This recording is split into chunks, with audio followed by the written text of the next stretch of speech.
In June of 1978, two school teachers from Illinois visited friends and relatives living in Superior, Nebraska. Though they had floated faster flowing and more turbulent rivers while they were visiting here in Superior for a 1 week summer vacation, they wanted to float the Republican River. In those years, it was often possible to float the Republican in the Superior area, but float trips were seldom possible when the reservoir's flow was being diverted via the Cortland Canal into Lovell Reservoir as it was that week. As that week in June, water was being diverted from the river at Guide Rock, the only hope for a float trip was to enter the river someplace above the diversion dam. With the help of friends, they went to Red Cloud in search of floatable water. They were encouraged when they saw a woman and her children playing in the river near the Red Cloud Bridge. There was enough water there to float the 12-foot fishing boat the teachers had borrowed, and so the boat was put in, with the younger sister tagging along. They set out for Guide Rock with smiles on their faces. They planned to be back in Superior for a family supper at 6 p.m. Soon they learned their plan was flawed. They just didn't know how flawed, since they had never before been on that stretch of the river. As the river flows downstream, the channel grows wider to accommodate the new runoff flowing into the river. Only this June, there had been little rainfall and there was little new water being added to the river. In fact, irrigation pumps were draining water from the river, and the diminished flow spread out over the widening river channel. It wasn't long before they were having trouble finding water deep enough to float their boat. They were wading and dragging their boat more than they were riding. Had they known what was in store, they would have left the river near the ghost town of Amboy, hiked up to Highway 136, and hitched a ride to where they could call family to come and get them. But they didn't realize the seriousness of their plight, or recognized the creek which empties into the river near the big round barn. They stumbled on, expecting the diversion dam was just around the next bend.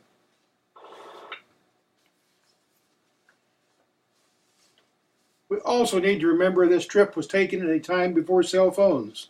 They had no way to call for help other than by finding another person. The time continued to roll on. 4 o'clock, 5 o'clock, 6 o'clock. They knew they were late for supper. Family might come looking for them, but where would they look? There are no bridges across the river between Red Cloud and the diversion dam. The sunny afternoon turned to a moonless night. They couldn't see where they were walking, and sometimes stumbled into brush piles or dropped into holes. Tired, conversation had ceased long ago. In the darkness, one of the teachers thought they should abandon the river and walk out for help. She suggested that somehow in the darkness they had missed the dam. But which way to walk? They had no idea which way was north. Leave the river. They might walk north to Highway 136. They might also walk south nearly 20 miles to Highway 36. They could walk toward a yard light, but they had no way of knowing if that light marked the location of a farm home or just a farmer's feedlot. They decided to stay in the river. Finally, they reached the backwaters of the diversion dam, and the boat was again floating. They crawled into the vessel and enjoyed sitting on the hard metal seats. They were so thankful to sit down, the bench seats almost felt like comfy recliners. Then they thought about another problem. In the darkness, how would they see where to go when they reached the diversion dam? Their original plan was to skirt the water being released into the Cortland Canal and get out near the discharge gate. They expected a friend had left a pickup parked nearby. In the dark, they feared they might get caught in the whirlpool and be sucked into the canal. They rounded the last bend and were glad to see a light at the dam site.